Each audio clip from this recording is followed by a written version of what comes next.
Olá, boa noite. Como vai? Vai bem? Começa nesse instante aqui pela TV Pantanal, canal 22, uma emissora do grupo Gazeta de Comunicação, direção João Dorileu Leal. O programa Opinião, que vai até às 8h30 a partir desse instante. E hoje, entrevista aqui a doutora Maria Rosi de Meira Borba. Hoje ela está no GCRIM. Paulo Coelho, o que é o GCRIM? Eu vou falar para você, é o Juizado Especial Criminal. Vamos saber aí o fluxo, as demandas, não é, desse juizado, que já vou adiantar, muito importante, não é? Pensa que não, mas tem muita coisa que você acha que coisas que vão lá para outros juizados, para outras esferas, vão lá para o GCRIM. E a doutora Rosi está aqui, vamos estar esmiuçando esses e outros. Tem a parte social também, que a gente vai estar também abordando a partir desse instante aqui no programa Opinião.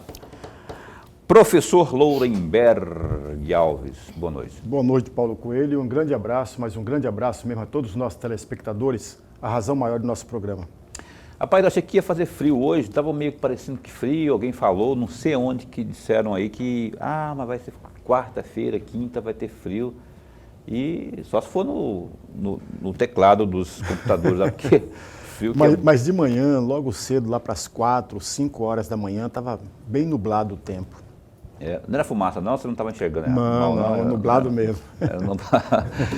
Pois é, a gente ficava aguardando, eu até separei lá uma blusa que faz 53 anos que eu não uso, mas aí não veio o frio, vamos guardar aí para o próximo.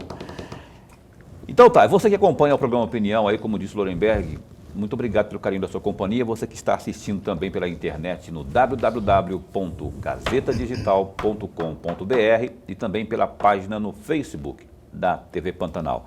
Obrigado, viu? Muito obrigado pelo carinho da companhia. Essa que já está aí arrastando-se há 2 anos, a gente aqui, todo dia ao vivo, sempre com entrevista importante, como a de hoje, por exemplo.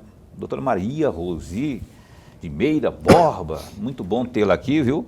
Já sabe que foi uma recomendação da doutora Maria Erotides, eu conversando com ela aqui nos Zaps da vida aqui, e ela falando muito bem, falei, não, mas eu quero entrevistar essa figura, então, ela no ato me passou o contato da senhora, eu já entrei em contato, já deu certo, obrigado por ter vindo aqui. Juizado Especial Criminal, qual que é a demanda que muita gente desconhece desse importante juizado? Boa noite. Boa noite, Paulo, boa noite, professor. Agradeço a oportunidade de estar aqui, conversando com vocês, trazendo as informações da justiça para a população, né? É necessário que se crie esse vínculo, o judiciário sempre teve muito encastelado e hoje nós estamos buscando essa aproximação de nós com as pessoas, para que as pessoas saibam o que a gente efetivamente faz. Eu estou no Juizado Especial Criminal aqui da capital há poucos meses. Eu sou titular de vara criminal há 22 anos. A oitava vara criminal? Oitava vara criminal aqui da capital durante 15 anos e nesse período agora eu estou fazendo uma substituição lá no GCRIM, no Juizado Especial Criminal aqui da capital. Cujo titular é o doutor Aristeu. Doutor Aristeu, que nesse momento está convocado na presidência, na vice-presidência do Tribunal de Justiça. Então, o GCRIM, ele tem a competência das causas de menor potencial ofensivo. E muitas vezes as pessoas falam, mas isso não é importante. Mas isso é extremamente importante, porque dos pequenos conflitos geram os grandes conflitos. É naquela briga de vizinho, mal resolvida, que acaba uma morte. São coisas que não se resolvem, as pessoas às vezes buscam a justiça e não têm uma resposta adequada, elas às vezes usam a própria força, né? Então, o GCRIM, o Juizado Especial, ele cumpre esse papel. E é um papel importante, nós temos uma demanda muito grande, muito grande. Lá rodam 600, 700 processos por mês, é uma loucura. Olha só, muito... É uma loucura, muita coisa. As pessoas não imaginam o trabalho que tem naquele juizado. Então, nós vemos essa questão dos dependentes químicos, com um olhar de quem busca entender o processo. não apenas da repressão. E que olhar não é que é esse. esse? Que olhar que é esse? Porque assim, quando se fala, os caras vão lá, vão entrar na chincha. E não é isso. E eu sei que existe uma atenção mais especial dedicada a esse. Eu estou falando da questão dos dependentes químicos, né? Para essa situação, assim. Sim, né? exatamente isso. Quer dizer, é esse novo olhar, esse olhar que acolhe. Porque, na realidade, o dependente químico, ele está doente. E nós não podemos tratá-lo como um criminoso. Não é esse o intuito da legislação e não é esse o intuito do juizado especial criminal. Nós vamos buscar formas, inclusive com cursos, com palestras, com atendimento com psicólogo, assistente social, para que essa pessoa possa entender a sua dependência química e efetivamente buscar sair desse caminho, uma nova oportunidade. Nós, no GCRIM, chegamos até a internar aqueles que estão em situação mais difícil, a família às vezes nos procura e nós determinamos que ele seja levado para um psiquiatra e, sendo o caso, de fazermos um internamento, a internação daquela pessoa. Então, essa visão, os assistentes sociais, os psicólogos do GCRIM, eles têm. O doutor Mário Cono, que hoje é nosso desembargador, durante mais de 20 anos, ele montou aquele GCRIM com amor, com carinho. E as pessoas que trabalham lá conseguem ter essa visão. E esse é outro que eu também estou na mira para trazê-lo aqui, né? Não vai escapar não, doutor Mário. Ele virá com certeza. Você tem um trabalho muito vasto prestado ao judiciário desse estado. Exatamente. A gente quer calma, pode deixar que eu já vou dar Quando eu começo a pegar no pé, nego, é melhor aceitar, porque aí não tem troca de celular, troca de número, eu vou atrás. Mas ele virá com certeza. Virá uma pessoa muito acessível, ele tem muita preocupação com essa questão. Inclusive, hoje ele tem a comissão de combate a entorpecente, a drogas aqui do estado, ele está na presidência, ele tem feito um trabalho fantástico. Temos muito respeito por ele. Nós também temos muito respeito e admiração pelo trabalho do doutor Mário Cono. E tem Cono. um detalhe também do GCRIM, que também está lá conosco, que seria interessante falar, que é o serviço de atendimento imediato, que são esses casos em que você está dirigindo, bate seu carro, né? E aí, se você chamar o SAI, nós vamos atender, nós vamos mandar uma van com um conciliador. Ele vai se deslocar até o local, vai tentar fazer o acordo e você vai sair com um documento, porque aquele documento é o quê? É como se fosse um cheque. É um contrato que está assinado pelas partes. Ele é executável.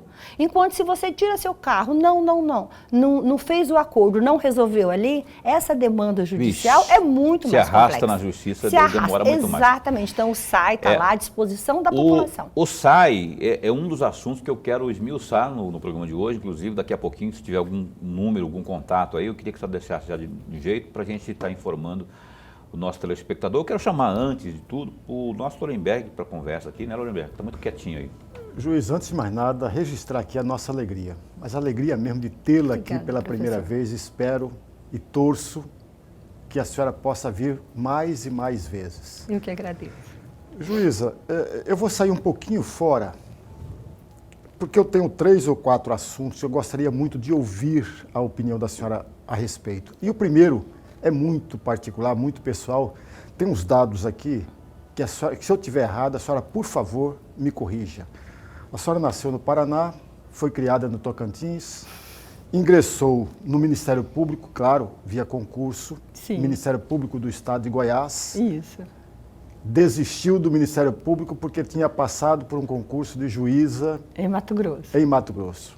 E de lá para cá, a senhora foi designada lá para a comarca de Porto dos Gaúchos. Porto dos Gaúchos. 8 meses depois, a senhora foi removida para as comarcas de Alta Floresta e Diamantino, onde ficou 2 anos e meio. Atuou em Cáceres por 2 anos. Exatamente. Eu tenho 3 perguntas. Você vê que o Lorenberg, ele faz uma varredura profunda mesmo, né? Então não adianta você que pensa, eu vou lá na opinião lá.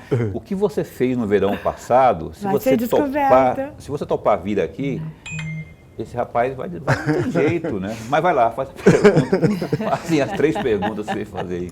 Eu vou fazer as 3 perguntas juntas, que me parecem, juíza, que estão uma ligando a outra, e depois a senhora tem mais tempo para responder. Pois não. A primeira delas, eu posso dizer que a senhora é uma paranaense cuiabana? Pode, com muito orgulho. E a segunda questão, nesse período todo de magistratura, a senhora encontrou uma situação que a razão foi preterida e a emoção falou mais alto? Essa é a segunda questão, que a emoção superou a razão. Uma situação difícil.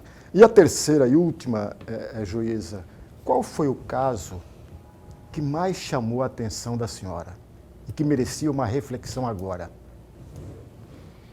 Bom, vamos começar pela primeira pergunta, né? Eu sou uma dessas pessoas que podia estar em muitos lugares, porque a vida me deu muitas oportunidades. Advocacia, Ministério Público de Roraima, onde eu passei também, Ministério Público de Goiás, onde eu cheguei a ficar 9 meses. Eu vim ser juiz em Mato Grosso porque quis. Foi uma opção de vida e da qual eu me orgulho muito.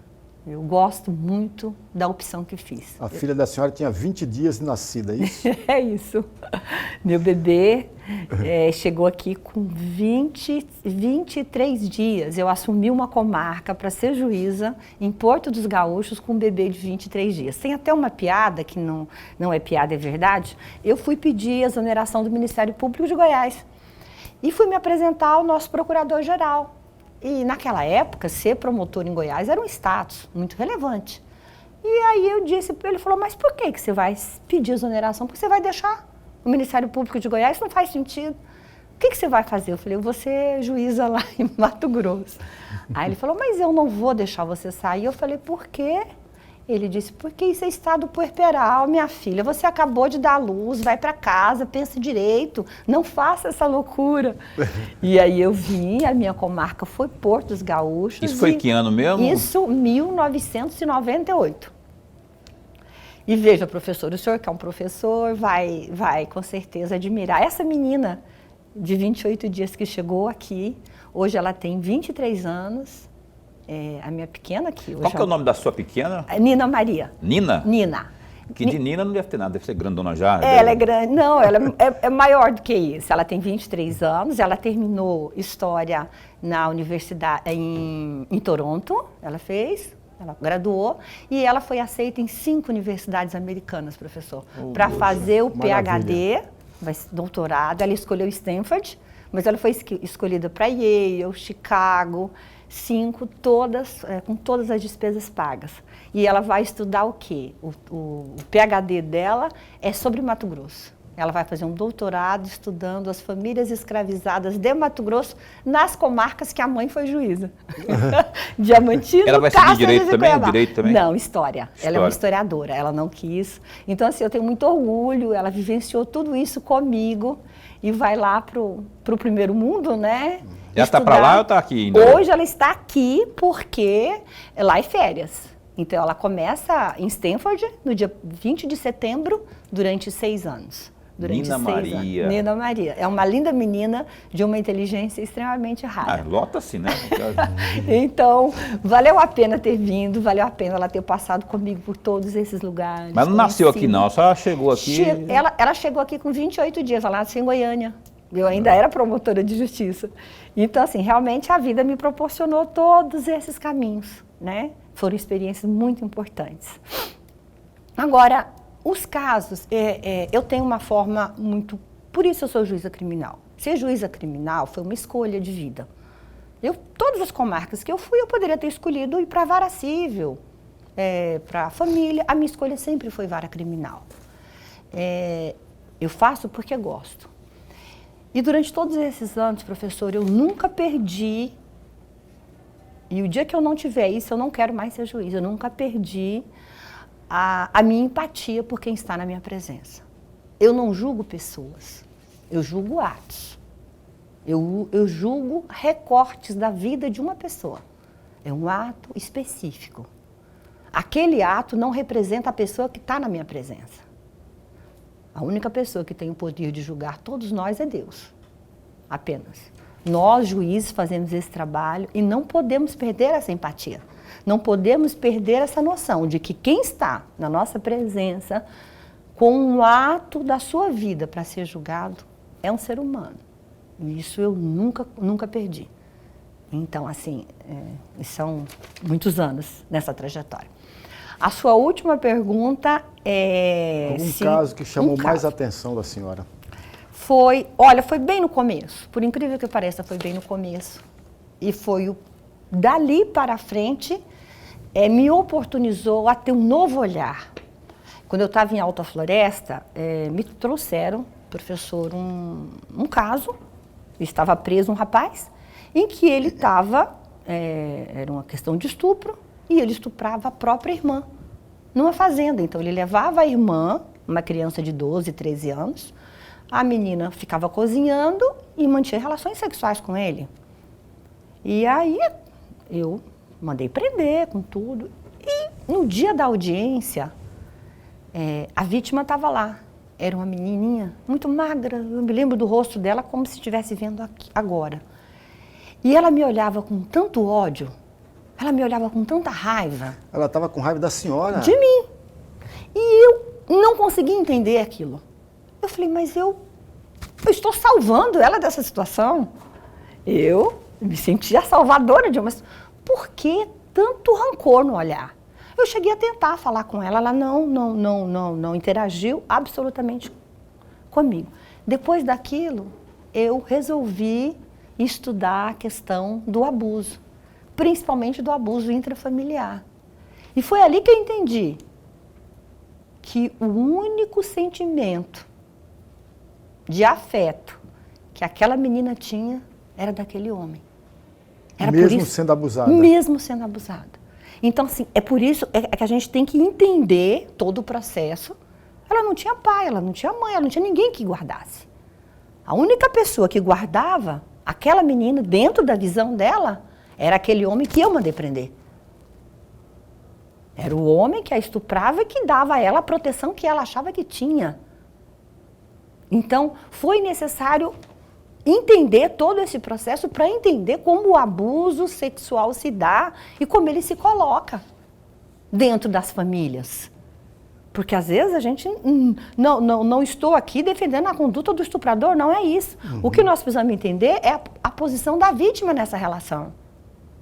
A posição da vítima. Por que muitas mães vêm, isso me aconteceu várias vezes, de eu mandar prender o estuprador, que é o marido, para proteger, e a mãe vinha dizer para mim que não estava acontecendo isso não, que isso tudo era conversa da criança. E era preciso que eu entendesse que eu tinha tirado daquela casa o provedor. Era por isso que ela estava ali. Porque quando eu prendi, eu quebrei esse laço. Não que ele não devesse ser preso, mas eu preciso entender por que ela se comporta assim, até para valorar a prova que ela está me trazendo. Ora, mas eu sei que existe um interesse até por trás daquela, que é o interesse emocional, que é tudo isso, mas são formas. Então, assim, a vivência da questão do abuso, por exemplo, foi uma das experiências mais difíceis que eu vivi, mas que me exigiu muito para continuar o trabalho, para entender esse conjunto, né, de como essas meninas, o que essas crianças passam, o afeto que elas não têm, o amor que elas não têm, o que essa família não conseguiu estruturar para que ela tivesse os sentimentos preservados. Então, não sei se respondi as suas perguntas, mas eram essas. E quem passou o dossiê passou direitinho, viu? Foi isso mesmo. Nossa, situação, né, rapaz? Essa situação que houve aí, que a senhora lembra até hoje, ela não está diferente do cotidiano, o que se observa hoje, né? Pode ser, não posso, eu não tenho certeza, mas pode ser que esteja acontecendo no seio familiar, aí, no ambiente familiar de muitos lugares, de muitos rincões. O abuso, ele não distingue classe social, As pessoas têm a ideia de que o crime de abuso sexual infantil e intrafamiliar, ele só acontece nas famílias mais humildes. Isso é um equívoco. Essa dependência emocional, que eu estou até agora arrepiado, como você falou aí, né? A pessoa, no caso a vítima, né? A criança, ela ter esse tipo de comportamento. É uma lavagem cerebral que se faz? Que conclusão que você chegou disso aí? Não, veja, esse era um caso específico em que essa criança, ela não tinha nenhum outro laço emocional com qualquer outra pessoa. Então ela desenvolveu uma afetividade por essa pessoa. Existem muitos casos Agora, assim. existem casos, e a maioria deles, em que a criança sofre o abuso, ela sofre o abuso e sofre a ameaça. A pressão, né? Ela sofre ameaça, olha, a sua mãe vai morrer, eu vou matar a sua mãe, se eu for preso aqui em casa não vai ter mais nada. A criança, ela passa por um lugar de responsabilidade. Entendeu? Isso acontece todos os dias, em todas as classes sociais. É incrível isso. E eu queria que a senhora fizesse, eu tenho que ir para o intervalo comercial, eu queria que a senhora fizesse aqui um alerta para, eu não quero acusar, não quero apontar dele, eu quero para as famílias, não é? Vamos falar no geral, para as famílias quanto a isso, porque há números, as estatísticas mostram que a incidência de abusos sexuais ocorrem dentro de casa, não é? No caso de estupro, dentro da própria casa, a grande parte, não é? Que a senhora desse a seguinte orientação: como as pessoas devem se portar. Eu, como pai, eu tenho um casal de filhos, eu me porto, eu tenho o meu modo de me portar. Filha, nada de colinho, nada de... Não, até para um parente. Pensa pai, pensa tio, tá, mas sem, sabe, se não falar com estranho, enfim, essas coisas todas. Eu queria que a senhora desse uma orientação para que as pessoas em casa tivessem essa percepção, que nem tudo é tão natural assim. Tem que estar uma desconfiada ou não? Tem. 70% dos casos de abuso, a criança conhece o abusador. Quando a vítima é maior de 18 anos, apenas 20% conhece o abusador. Muda. Porque o abusador está dentro da casa da criança. É o vô, é o tio, é o novo marido, o novo namorado da mãe. Então, isso está ali dentro da família. Então, o que cabe ao pai e à mãe que quer preservar o seu filho é, primeiro, acreditar no que ele está dizendo. Porque se a criança não... Por que a criança vai contar para a professora na escola que está sofrendo um abuso? Porque ela sabe que a história dela não vai ser validada. Uhum. Ela já conhece a família o suficiente. Quantas vezes a gente tem o caso que o abuso vai para a escola? É a professora que vem trazendo a notícia de que está tendo um abuso ali. Então, assim, você que é mãe, você que é pai, deixe seu filho falar. Ouça. Simples assim. Dê crédito. A criança, e uma coisa que eu já entendi, a criança sabe, ela sente quando é um carinho. Quando a malícia nesse carinho. A criança sente, ela pressente aquele sentimento. E você pode ver que ela foge, ela tem aquela sensação de não querer se aproximar. Então, se você é pai, se você é mãe, olhe para o seu filho, preste atenção em cada gesto. A criança que ela está sofrendo abuso, a primeira coisa, ela tem uma sexualidade que começa a aparecer de uma hora para outra. Olha, se seu filho está tendo um comportamento sexual que não bate com a idade dele, alguma coisa errada está acontecendo. Muito bom isso que a senhora falou aí, realmente, assina embaixo, eu acho providencial isso que a senhora falou, porque, cara, é muita coisa que a gente está noticiando direto aqui, abusos e mais abusos, e ela passou um número aqui importantíssimo, a estatística, fala por si só, não é? Pois bem, olha, vamos para o intervalo comercial. Esse assunto, esse papo, essa entrevista é interessante porque a gente está abordando coisas assim que é do nosso cotidiano, que são do nosso cotidiano, né? O Opinião dá um tempinho só e volta já, não sai daí. O Opinião está de volta aqui hoje, não é? E entrevistando aqui a doutora Maria Rosi de Meira Borba, que está lá no Juizado Especial Criminal. Vamos aos destaques do Gazeta Digital, www.gazetadigital.com.br. Dados do painel da Covid, que é alimentado, esse painel que é alimentado pela Secretaria de Estado de Saúde, esses dados mostram que Mato Grosso registrou 5 mortes e 689 novos contágios nos últimos 2 dias. Os números foram obtidos aí cruzando dados do painel desta quarta-feira, dia 1º, com informações divulgadas no boletim epidemiológico de segunda-feira, dia 30. De acordo com o noticiado pela reportagem, o boletim de segunda-feira foram registradas 6 mortes ao longo de uma semana. Já com o comparativo dos últimos 2 dias, o estado contabiliza 5 óbitos.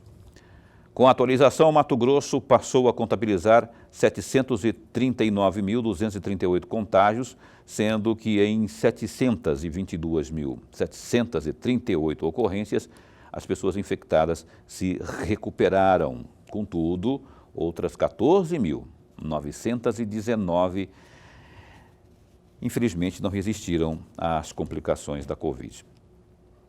Além disso, de acordo com o painel, Mato Grosso registra atualmente 1.047 pessoas em isolamento domiciliar por conta aí do vírus.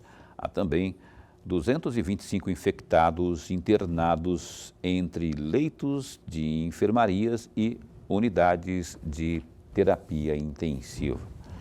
O governador Mauro Mendes, do União Brasil, anunciou que irá se licenciar do cargo por tempo ainda indefinido para acompanhar o tratamento de saúde da primeira-dama Virgínia Mendes. Em entrevista, na manhã desta quarta-feira, ele deu essa informação aí, o gestor, ele disse que a esposa está em casa e espera resultados de alguns exames. Abre aspas para o governador.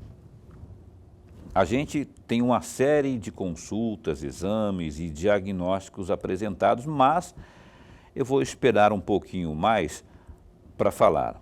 A gente vai ter, é claro, que falar bem claro e de forma objetiva sobre isso, mas eu peço compreensão, pois há alguns fatores ligados a ela e à saúde dela.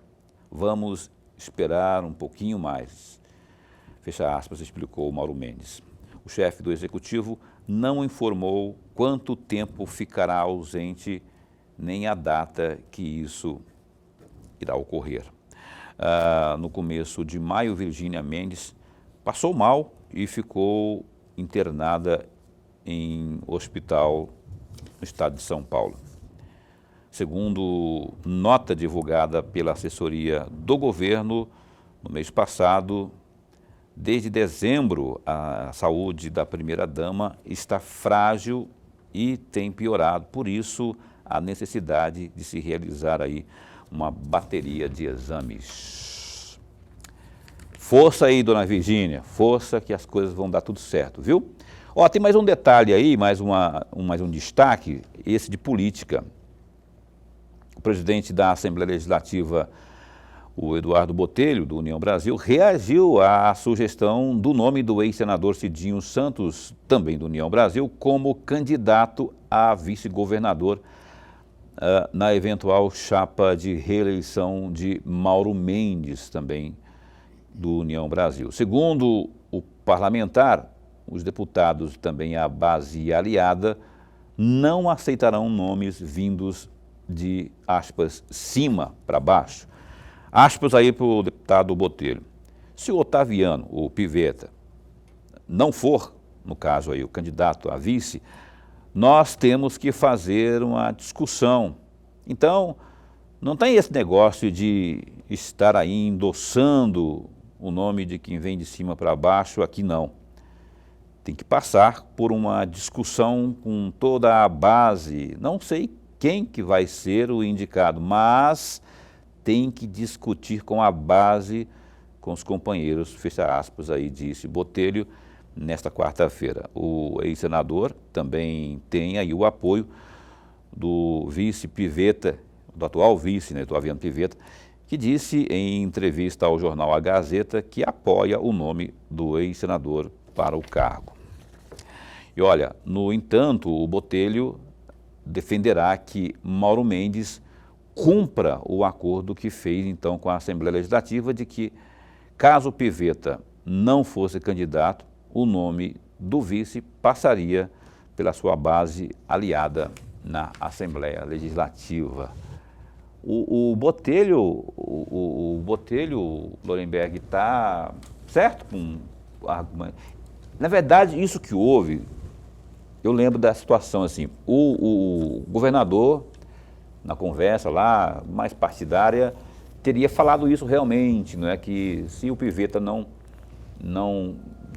aceitasse ou desistisse da disputa de vice, que os aliados ali na Assembleia fariam a discussão em torno. Mas foi uma conversa que não foi um cheque assinado, alguma coisa assim, um compromisso. Mas o Botelho está acreditando no fio de bigode. Você acha que isso vai ser honrado? Essa Paulo, é a primeira parte. Tem uma segunda parte de uma pergunta que é mais delicada que eu quero fazer para você já já.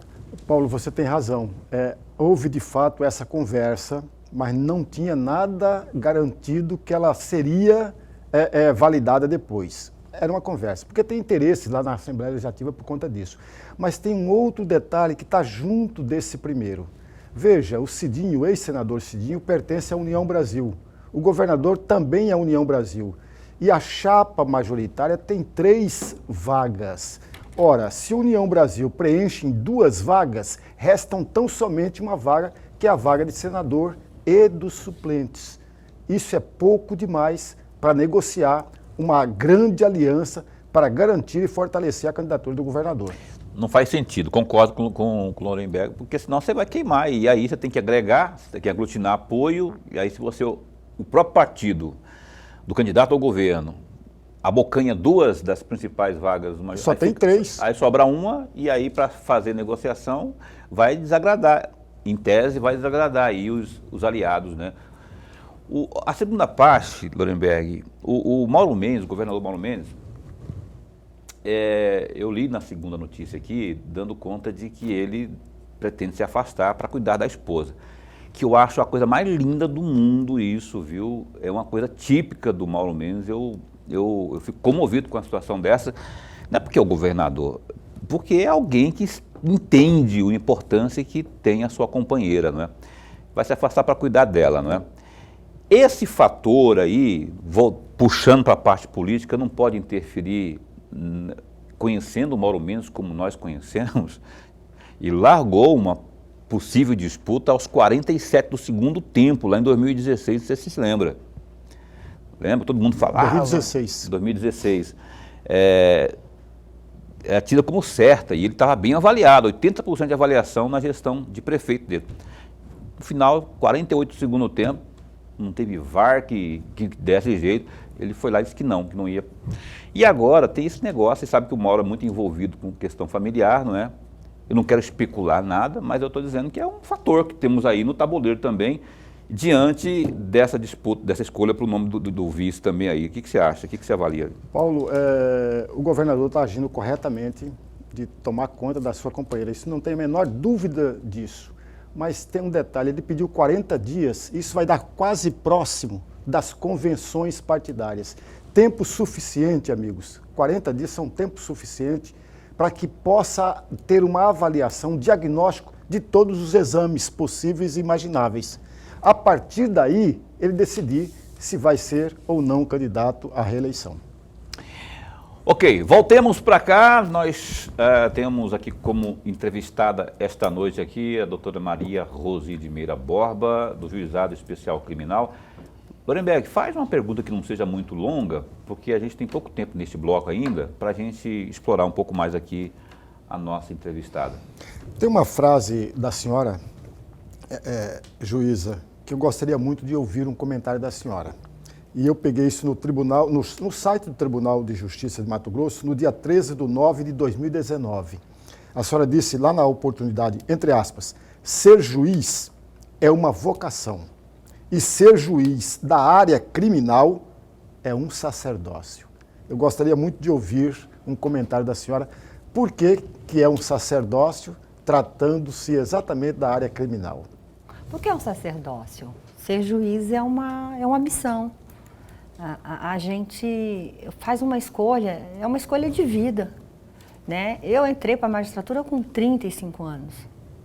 Então, esse dia a dia, quer dizer, você está o tempo inteiro vendo, assistindo a questão do crime, a forma, toda essa questão social que envolve isso, né? O crime, ele, 80% dele é fruto da miséria, é fruto da dificuldade da população. Mas a gente sabe também que a sociedade precisa dessa resposta, né? O juiz, em que pese tenha consciência da questão social, ele tem que aplicar a lei. E tem que aplicar a lei corretamente. Então, isso exige de cada decisão, de cada sentença, muito mais do que, por exemplo, um juiz da Fazenda Pública, que ele também é um juiz, só que ele está decidindo a questão do imposto, né?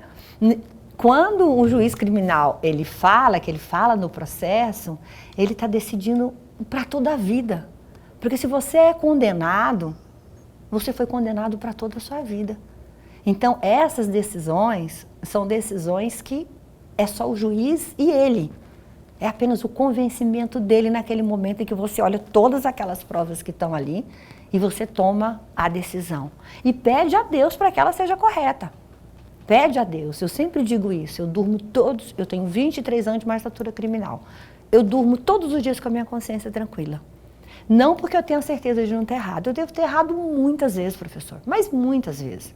Muitas vezes eu devo ter sido levada a engano por isso, pela vítima, pela polícia, por toda aquela estrutura, né? O sistema de justiça que me cerca.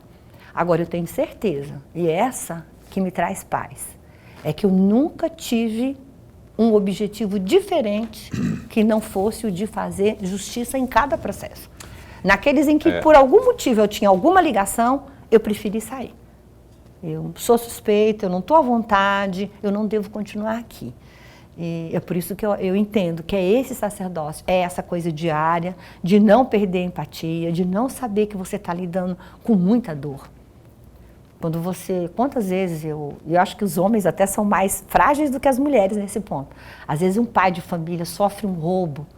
Quantas vezes eu vi um pai de família desmontar na minha frente? De chorar quando conta como foi um assalto na própria casa.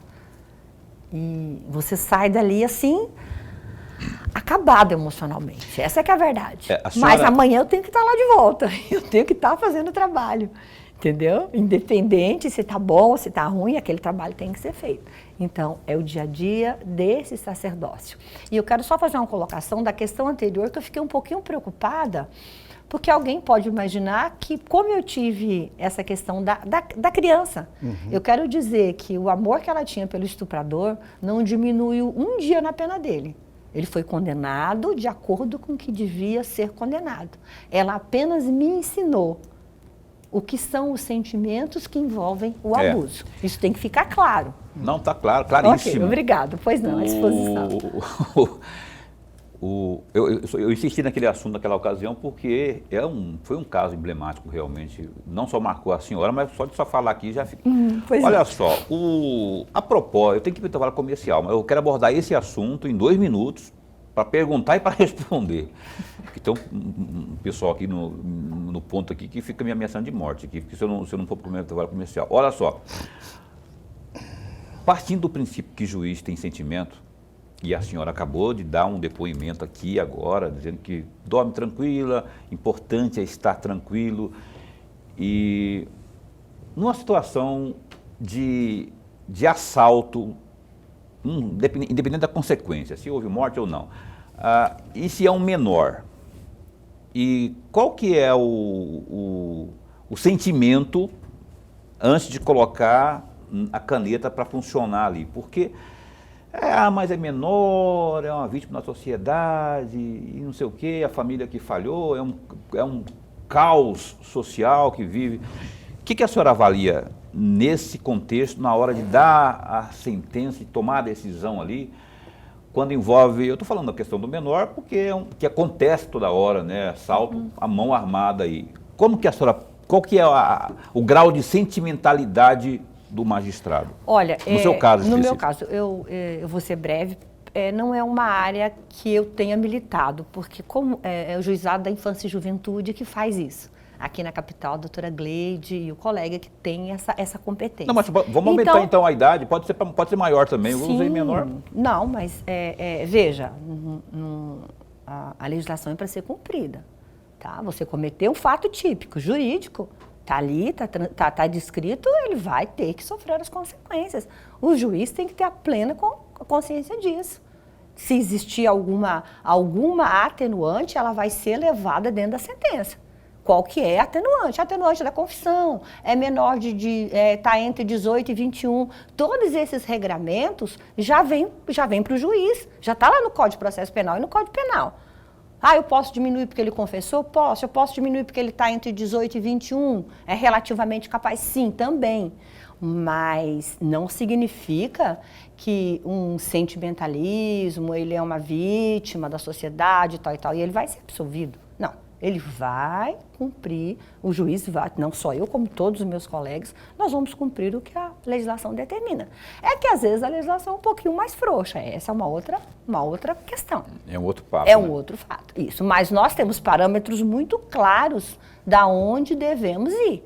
Até onde, que é a sua pena mínima, até onde é a sua pena máxima. É aqui, é por esse caminho que nós temos que andar. E mais, do lado de cá tem um promotor de justiça, e do lado de cá tem um advogado ou um defensor público.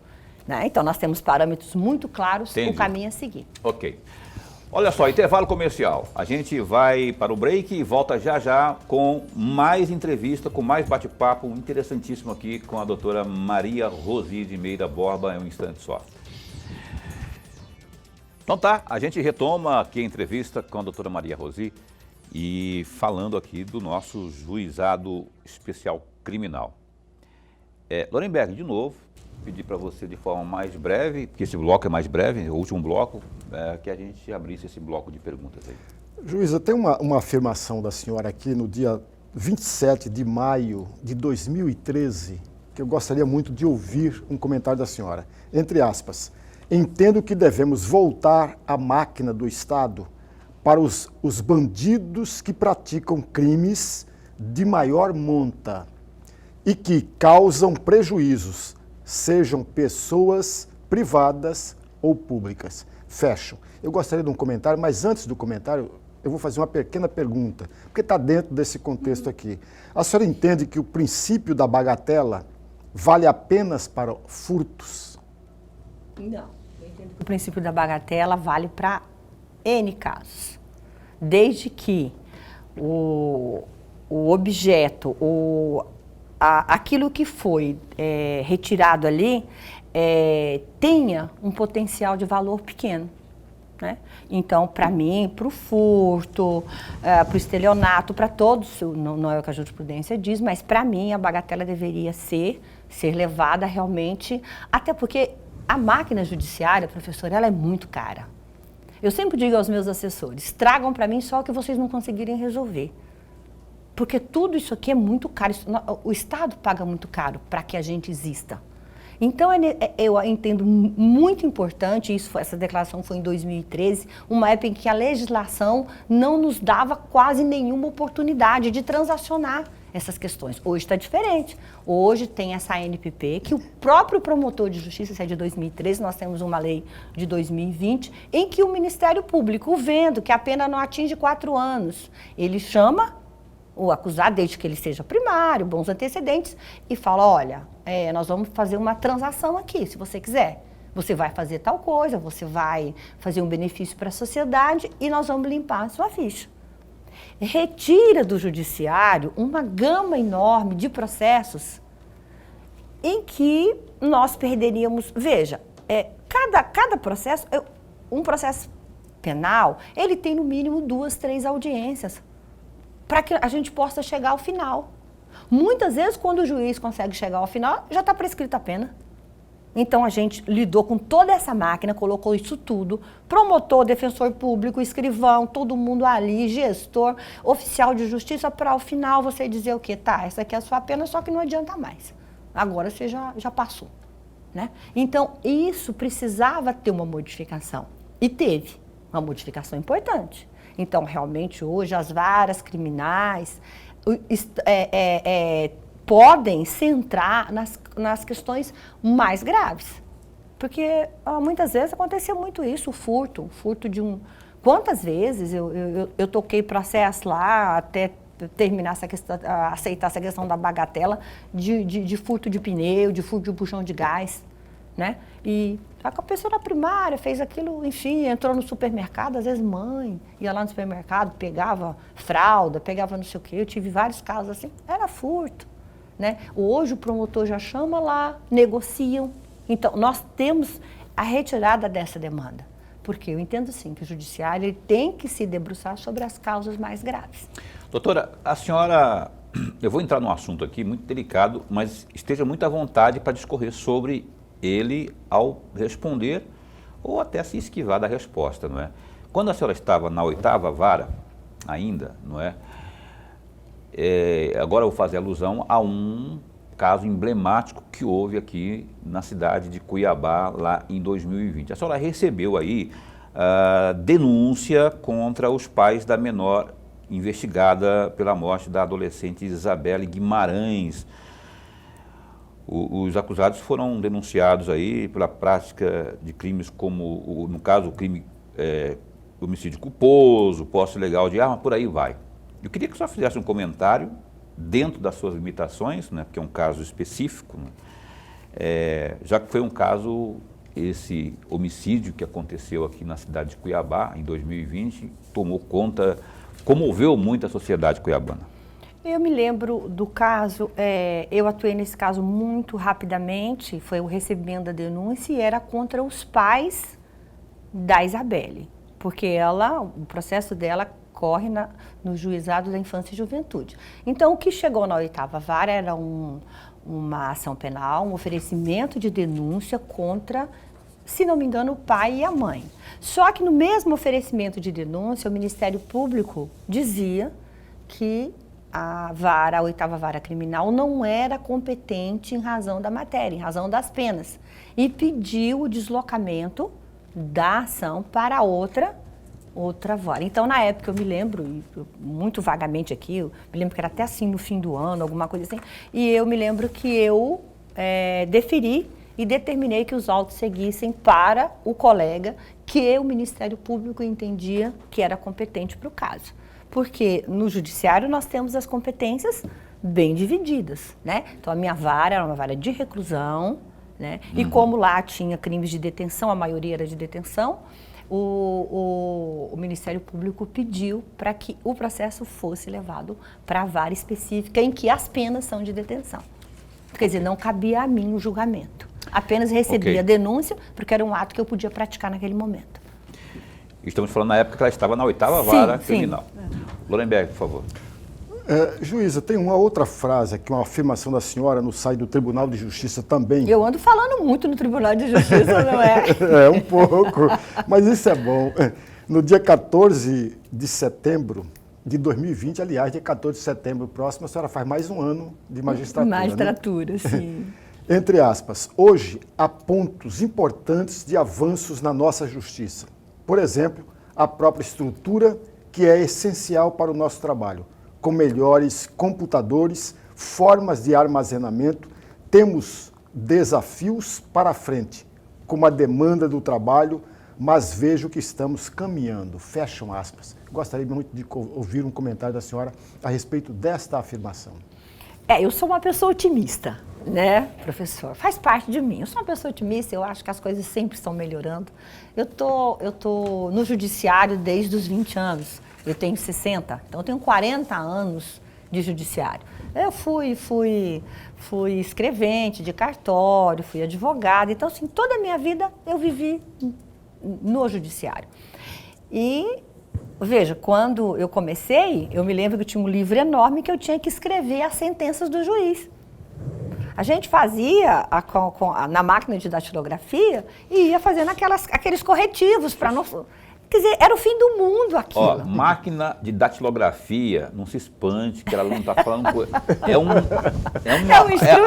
um instrumento, era um troço desse tamanho que existia. Da Olivetti e tudo, né? Aí, ó. Então, é dessa geração que eu venho. É um troço desse tamanho, assim que você tá. É desse judiciário que eu guardo memórias. Desembargadora Maria Orotilde, esses dias estavam falando mal do PJI, ela, gente, como é que vocês podem fazer isso? Vocês não sabem como era antes. Sabe?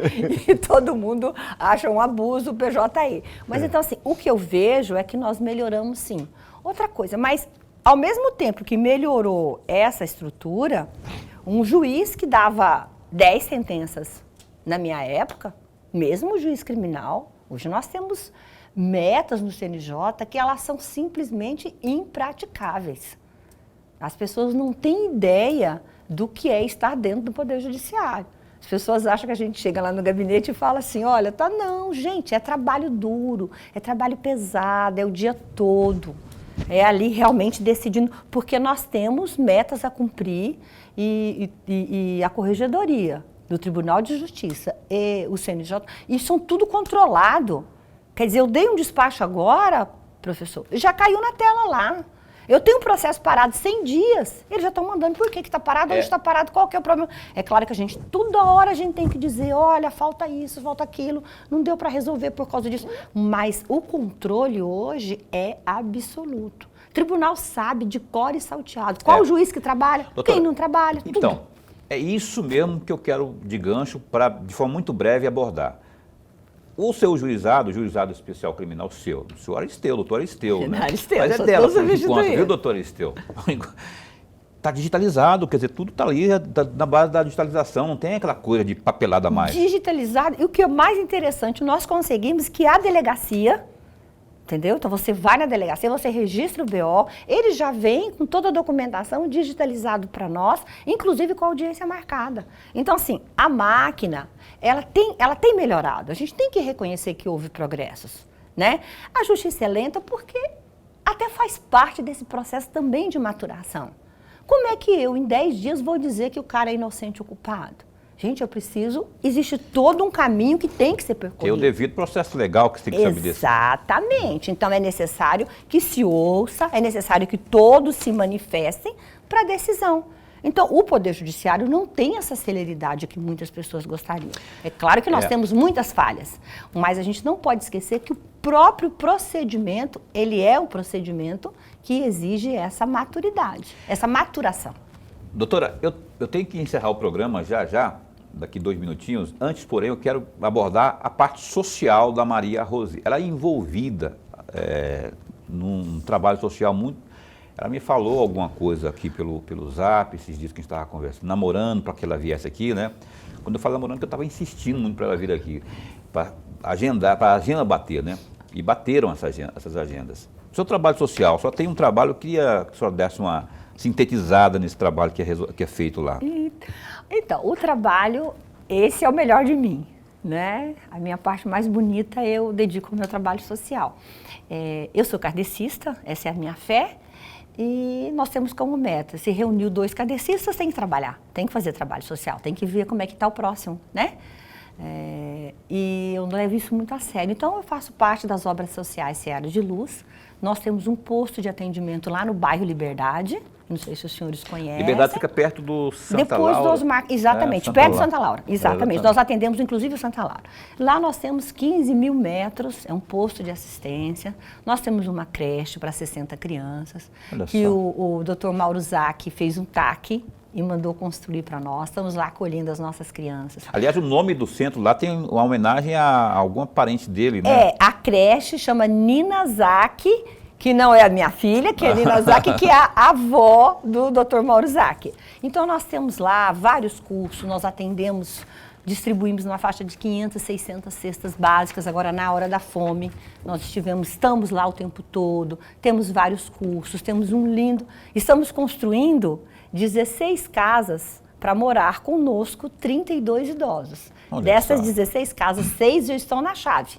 e as 10 devem ser concluídas até o ano que vem. Então é um lindo projeto e fazemos o Panetone do Bem. Não sei se você já comeu o Panetone do Bem. Achei que você ia trazer pra gente. Ela falou tanto desse panetone pra mim pelo WhatsApp, eu falei, ela vai trazer um panetone pra mim. Pode deixar. Em outubro eu volto aqui para falar do Panetone do Bem e para trazer para você experimentar ao vivo. Então, é o melhor panetone do Brasil. Vou esperar e vou cobrar, né? Olha só, muito obrigado. Eu queria continuar o papo, mas não tem como, é horário de rede, tem que obedecer. Obrigado por ter vindo. Esse espaço continua a postos para bem informar, viu? Muita gratidão, professor, muita gratidão, Paulo, eu me coloco à disposição. Foi um prazer estar aqui com os senhores, eu nem vi o tempo passar. Nós também não Boa vimos noite aí. a todos. Mandar um abraço aí para Nina Maria, viu, Nina? A sua Ela mãe deve estar assistindo. Explodindo de orgulho e a gente emenda nessa vibe também. Tudo de bom para você lá no exterior, lá, viu? Volte aqui para o solo cuiabano breve, assim que puder. Nina Maria. O Lorenberg, então a gente se encontra amanhã. Até amanhã. Amanhã. Ó, mandar um beijo, um abraço aí para Caroline, nossa produtora, que está entrando de férias. Faça bom uso desses dias de férias aí, viu? Caroline, Sabrina Neves. É Neves, né? Então, nossa querida produtora, colega aqui, boas férias para você e que Deus te acompanhe nesses dias aí de férias. Valeu? Amanhã, Alessandro Borges Ferreira, comandante-geral do Corpo de Bombeiros Militar de Mato Grosso, estará conosco ao vivo aqui no Opinião. Então, fica bem, fica com Deus também.